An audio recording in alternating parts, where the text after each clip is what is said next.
اما بلا تاخیر دعوت خطاب پیش کرتا ہوں حضرت علامہ مولانا محمد شامیر اطاری صاحب کو کہ وہیں اور اپنے خوبصورت انداز سے ہمارے قلوب و اذہان کو منور فرمائیں. ذرا گج وج کے نعرے تکبیر، نعرے تکبیر، نعرے تکبیر. نہیں ذرا گج وج کے ہتھیں اونچا کے نعرے تکبیر، نعرے رسالت، نعرے تحقیق، نعرے حیدری، نعرے حیدری.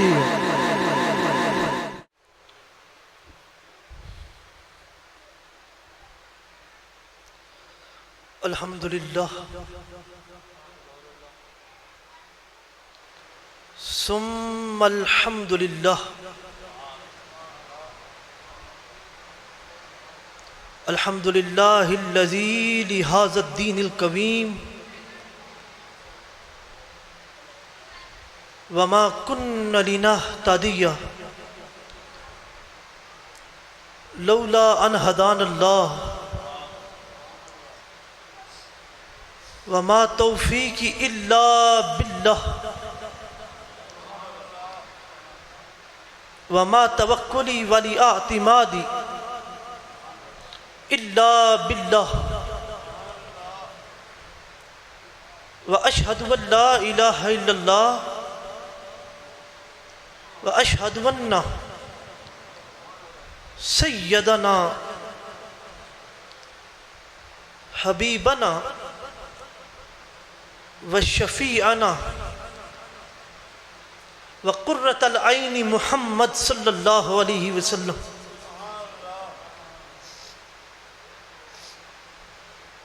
قال اللہ تبارک و تعالی فی القرآن المجید والبرہان الرشید لقد من اللہ علی المؤمنین اذ بعث فیہم رسولا وقال اللہ تبارک و تعالی فی القرآن المجید واسمعوا واتیوا صدق اللہ مولانا العظیم. برکت کے لیے بآواز بلند مل کر تاجدار رسالت صلی اللہ علیہ وسلم کی ذات پر درود پاک پڑھیں اور اس طرح پڑھیں کہ ہم کلر کہار کی زمین پہ بیٹھ کر آقا تاجدار صلی اللہ علیہ وسلم کی ذات پر درود پڑھیں گے. وہ مدینے کا تاجدار مدینے میں لیٹے ہوئے ہم گناہ گاروں کا درود سنے گا. تو آئیں بآواز بلند رسول اللہ کی ذات پر درود پاک پڑھیں. الصلاۃ والسلام علیکہ سیدی یا رسول اللہ وعلی آلکہ واصحابک یا سیدی یا نبی اللہ. آقا دو عالم صلی اللہ علیہ وسلم فرماندے نے قیامت والے دھڑے میرے موڈے نال موڈا ادھے ہی ہوئے گا جڑا سب تو ود میری ذات تے درود پڑھدا ہوئے گا. درود اپنی تعداد کو نہیں بلکہ محمد مصطفیٰ کی ذات کو دیکھ کر پڑھے. قیامت کے دن جس دن تمام نبی اپنی جانوں سے اپنے امتیوں کو دور کر لیں گے. کبھی ہم حضرت آدم کے پاس جائیں گے، حضرت آدم کہیں گے میں تمہارا ابا ضرور ہوں لیکن آج میں بھی کچھ نہیں کر سکتا. حضرت نوح کے پاس جائیں گے، نوح علیہ السلام بھی پیچھے ہٹ جائیں گے. لوط علیہ السلام کے پاس جائیں گے، کبھی موسیٰ کے پاس بھاگیں گے، کبھی ابراہیم، کبھی عیسیٰ کے پاس. پھر ایک آواز آئے گی، بلند آواز، او گناہگاروں کیوں در بدر ٹھوکرے کھاتے ہو؟ آج قیامت کے روز جس دن تمہیں ماں باپ چھوڑ گئے، بہن بھائی چھوڑ گئے، ایک دفعہ محمد عربی کے بوئے پر جاؤ، ایک دفعہ رسول اللہ کی بارگاہ میں حاضر ہو. میدان معاشر جب ہر کوئی اپنی جان چھڑائے گا اس دن مدینے والا آقا ہمیں گلے لگا لے گا. تو آئیں مل کر بلند آواز میں درود پاک پڑھیں. الصلاۃ والسلام علیکہ سیدی یا رسول اللہ وعلی آلکہ واصحابک یا سیدی یا نبی اللہ.